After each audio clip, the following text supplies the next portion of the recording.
Assalamualaikum warahmatullahi wabarakatuh. Selamat pagi murid-murid Bapak yang Bapak cintai dan sayangi. Alhamdulillah kita berjumpa kembali di pagi yang cerah ini. Marilah kita berdoa kepada Allah. Mudah-mudahan Allah selalu memberikan keselamatan kepada kita. Mudah-mudahan Allah selalu memberikan kesehatan kepada kita, memberikan pertolongan dalam urusan kita, memudahkan urusan kita, melancarkan urusan kita, memberikan kesehatan. Semoga yang sakit Allah cepat angkat penyakitnya, semoga yang sehat semoga makin sehat. Amin amin rabbal alamin. Mudah-mudahan Allah juga memberikan kemurahan rezekinya kepada kita yang banyak, yang halal, yang berkah, yang bermanfaat bagi kita dan orang lain. Amin rabbal alamin. Baik murid Bapak, untuk hari ini kita belajar tentang fikih, SKI dan tema ya. Di fikih dan SKI kalian mendapatkan materi baru dari Bapak. Kemudian kalau di tema kalian tugas terakhir di tema 2 gitu ya. Nah, oke, di sini kita mulai dari dari fikih dulu. Silakan kalian buka buku paketnya, masih di bab 2 ya.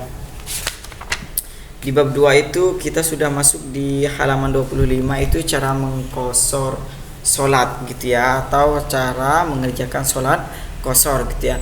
Kalau kemarin cara mengerjakan sholat jamak, sekarang sholat qashar ya. Nah, sholat qashar itu ya artinya kalian meringkas ya. Artinya yang 3 rakaat tetap 3 rakaat, yang 4 rakaat diubah menjadi 2 rakaat ya. Jadi isya, zuhur dan asar itu bisa diqashar menjadi 2 rakaat, sehingga niatnya seperti ini. Usolli fardhu zuhri contohnya ya, salat zuhur rakaataini ya. Rakaataini kan 2 rakaat kan, awalnya aslinya usolli fardhu zuhri arba'ah rakaatin gitu ya. Sekarang menjadi rakaataini 2 rakaat qashron ya lillahi ta'ala. Kemudian biasa takbiratul ihram, kemudian sholat 2 rakaat seperti sholat subuh ya, sampai salam. Nah, itu namanya sholat qashar ya. Kemudian gimana Pak caranya kita mengerjakan sholat jamak dan qashar gitu ya. Nah, caranya sama gitu ya. Caranya sama seperti menjamak sholat gitu ya. Contohnya sholat jamak takdim ya. Jamak takdim asar digabung dengan zuhur ya. Sama, kalian mengerjakan sholat zuhur dulu, kemudian sholat asar ya. Akan tetapi niatnya diubah. Kemudian niatnya itu qashron wa jam'an gitu ya. Nah, diubah, saya niat sholat zuhur ya di jamak ya, kemudian di qashar atau diringkas gitu ya, fardhu lillahi ta'ala gitu ya. Nah, seperti itu ya. Di situ ada 2 niat, jam'an wa qashron seperti ini ya. Contohnya ini contoh ya, yang lainnya pun sama ya. Usolli fardhu zuhri rakaataini ya, rakaataini 2 rakaat qashron wa majmu'an atau wajma'an ya, majmu'an ilahi asru ya, jam'ah takdiman. Nah, ini kalau jamak takdim ya, lillahi ta'ala gitu ya. Nah, seperti itu ya.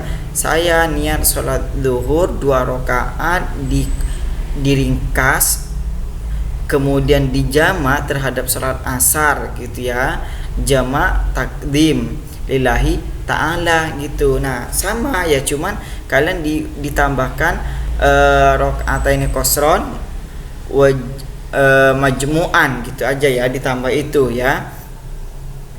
Kemudian yang jamaah takhir pun sama ya, kan tetapi kalau kalian mau gabung sholat isya dan sholat maghrib ya, sholat maghrib itu tidak bisa dikosor, jadi cuman bisa di jamak saja gitu ya.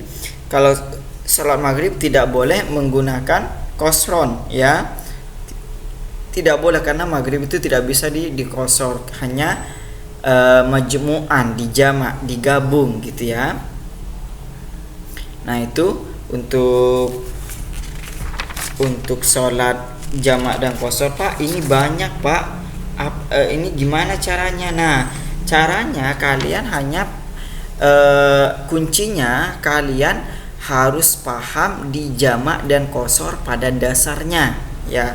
Contohnya kalian sholat jamak takdim paham, jamak takhir paham, kemudian kosor kalian harus paham. Nah jadi nanti kalau kalian mengerjakan jamak kosor nanti pasti paham. Dulu pun Bapak seperti itu ya, Bapak di jamak kemudian dikosor gimana caranya ya. Nah baru kalau sudah praktek, nah kita paham gitu ya. Nah jadi kalian siap-siap dihafal ini ya doa-doanya ya. Nanti kalau udah kita tatap muka, kita bisa latihan di kelas gitu ya. Nah sambil lalu kalian pahami ya, kemudian sambil lalu kalian ingat-ingat kosron majmu'an ya gitu. Itu kata kuncinya, kosron majmu'an ya. Nah, ini sangat banyak Pak. Gimana cara saya bacanya, gimana saya ngafalinya? Cukup kalian menghafal yang niat sholat jamak dan kosor saja. Yang lainnya pun sama, tinggal nanti nyambung gitu. Yang penting kalian tahu artinya. Rokaat ini itu dua rokaat. Kosron itu kosor, majmu'an itu jamak, kemudian ilaihi terhadap ya. Jam'a takdiman, jamak takdim, atau jam'a takhiron ya, jamak takhir ya gitu. Nah kalian bisa baca di situ contoh-contoh niatnya. Kalau bingung silakan hafalkan niat sholat jamak, niat sholat kosor gitu saja, nanti kuncinya ada di situ ya. Oke, selanjutnya kita masuk di SKI ya. Kita masuk di SKI. Nah di SKI ini kita akan belajar tentang perekonomian ya bangsa Arab atau suku-suku Arab ya. Di situ yang terakhir kita sudah masuk di perdagangan ya, berdagang ya. Bangsa Arab itu, suku-suku Arab itu mereka salah satu mata pencaharian mereka itu adalah berdagang. Pada zaman jahiliyah ya, zaman kebodohan, mereka sudah mengenal dan sudah pintar caranya berdagang gitu ya.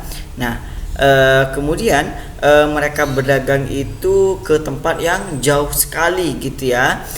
Mereka biasanya ke negeri Syam ya, negeri Syam. Kemudian negeri Syam itu tempat perniagaan gitu ya.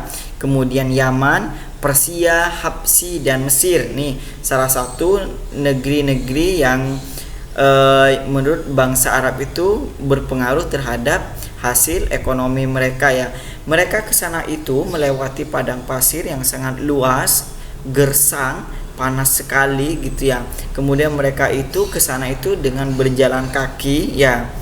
Kalau sekarang boro-boro jalan kaki ya males kita ya. Nah kan tetapi pada zaman dahulu mereka berjalan kaki itu mereka bisa naik unta ataupun mereka bisa naik kuda ya. Nah mereka berangkat ke negeri-negeri ini ya, mereka dengan cara berbondong-bondong atau berkelompok gitu ya. Nah tujuannya itu apa Pak? Ini namanya rombongannya itu, rombongan pedagang itu disebut dengan kafilah. Nah kafilah Arab artinya mereka para pedagang dengan rombongannya atau kelompoknya itu ya. Nah tujuannya apa? Kenapa mereka harus berkelompok? Mereka itu perjalanan jauh, jadi mereka nanti akan bagi ya. Tujuan utamanya itu sebenarnya itu adalah agar mereka terhindar dari perampokan gitu ya. Kalau mereka hanya berdua saja, kemungkinan di jalan akan dirampok barang-barangnya ya, karena mereka barang-barang yang dibawa itu adalah barang-barang penting. Contohnya seperti ini nih, kalian lihat di sini di buku kalian itu ada Kemenyan itu buat mereka beribadah pada zaman dahulu gitu ya. Kemudian kain sutra itu merupakan kain yang mahal gitu ya, yang mereka tenun, yang mereka buat dari ulat sutra gitu ya, kepompong, maksudnya kepompong ulat gitu ya. Kemudian ini ada barang logam gitu ya, barang logam itu sangat berharga. Kemudian kulit ini kulit apa Pak ya, kulit domba gitu ya, kulit kambing ya, yang mereka hasil ternaknya. Kemudian minyak wangi itu sudah terkenal ya, dari sejak zaman dahulu. Minyak Mekah gitu ya, yang biasanya orang-orang Indonesia yang pergi haji ke sana kan biasanya pulangnya itu membawa minyak ya. Salah satunya contoh minyaknya itu ya, baunya itu memang ciri khas dari Mekah ya. Kemudian setelah mereka pulang dari sana, mereka bawa bahan makanan ya untuk persediaan di rumah gitu ya. Contohnya kayak gandum, minyak zaitun, beras, jagung dan lain sebagainya ya, untuk dijual di kota mereka ya, dijual di kota mereka gitu ya, di Mekah dan Madinah. Kebetulan kan kota Mekah dan di Madinah itu, di Mekah itu di Mekah itu ada pusat perdagangan ya, yang namanya Pasar Ukas ya. Pasar Ukas ya, terletak di Ka'bah ya, dekat Ka'bah. Nah, biasanya itu ketika mereka sedang berziarah, ketika naik haji gitu ya, mereka bisa belanja di sana gitu ya. Juga ada namanya Pasar Zilmajad dan Pasar Majnah gitu. Nah, di situ ada pusat perbelanjaan gitu ya, mereka bisa belanja. Orang Indonesia pun belanjanya di sana ya, untuk membawa membawa oleh-oleh ke Indonesia ya. Kayak di situ juga ada ada suku Quraisy. Suku Quraisy itu terkenal dengan perniagaannya ya. Mereka berdagangnya itu sangat hebat, sehingga mereka itu di sana itu orang Quraisy itu tersebar hampir ke banyak negeri ya, sehingga bahasa Arab itu tersebar luas, kemudian mudah digunakan oleh mereka gitu ya. Kemudian tujuan mereka itu kenapa ke salah satunya ke Yaman gitu, karena di Yaman itu merupakan pusat perniagaan gitu. Orang-orang Yaman itu pintar berniaga. Jadi orang Quraisy ya yang di kota Mekah itu berdagang ke Yaman gitu ya. Karena dari sana itu mereka akan mendapatkan untung yang sangat besar. Kemudian untungnya itu mau diperjualbelikan lagi gitu ya. Nah, bangsa Arab itu memang suku Arab itu memang suka berdagang gitu ya. Salah satu budaya yang nyampe ke Indonesia gitu ya, seperti marawis apa gitu, segala macam hadroh gitu ya, yang berbau ke Arab-Araban itu salah satunya karena mereka berdagang ke Indonesia ya, sehingga orang Arab itu banyak di Indonesia gitu ya. Orang Arab itu ada di Malaysia karena mereka dulunya berdagang. Orang Arab itu ada di Singapura gitu ya. Nah, karena mereka berdagang sehingga mereka menetap tinggal di situ gitu ya, di Indonesia, sehingga ada kampung Arab di Indonesia gitu ya. Orang-orang Arab pun banyak di Indonesia gitu ya. Oke. Itu saja untuk materi SKI, mudah-mudahan kalian paham. Silahkan kalian di garis bawahi kosakata yang baru kalian kenal, kemudian penting kayak kafilah ya, kemudian negeri-negerinya, kemudian nama pasarnya gitu ya, kemudian minyaknya gitu. Apa yang kalian pahami ya, apa yang kalian dengar tadi silahkan di garis bawahi. Kemudian sekarang kita masuk di tema ya. Di tema ini Bapak ingin memberikan tugas kepada kalian, tolong didikte. Kalian catat di buku catatan tema. Yang pertama tugas bahasa Indonesia. Nomor 1 adalah buatlah teks prosedur tentang cara merawat burung. Burungnya umum ya, burung ternak boleh, burung peliharaan boleh, ya terserah kalian ya. Yang penting cara merawat burung. Nah, itu bahasa Indonesia. Yang kedua, MTK ya. MTK soal nomor 1. Pak Mashur mempunyai 1 loyang pizza. Kemudian Pak Mashur potong pizza tersebut menjadi 8 bagian. Jika Pak Mashur makan pizza itu sebanyak 2 potong, maka berapa bagian Pak Mashur jika ditulis dalam bentuk pecahan?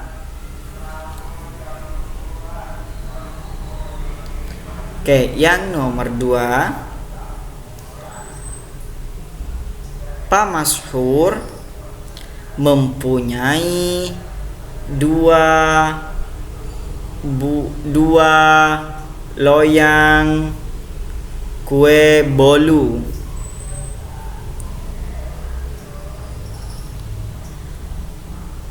Masing-masing kue dipotong menjadi 5 bagian. Jadi kalau digabung mereka 2 loyang itu mempunyai 10 potong atau 10 bagian. Jika Pak Mashur memberikan 4 potong kue tersebut kepada salah satu muridnya yang bernama AA, maka berapa bagian kue yang akan dimakan oleh AA dalam bentuk pecahan? Silakan kalian tulis di buku catatan. Ada 2 tugas. Yang pertama bahasa Indonesia, yang kedua MTK. Semudah-mudahan kalian paham dengan apa yang Bapak jelaskan. Mudah-mudahan kalian bisa mengerjakan tugasnya dengan betul, dengan benar gitu ya. Terima kasih Bapak ucapkan. Wassalamualaikum warahmatullahi wabarakatuh.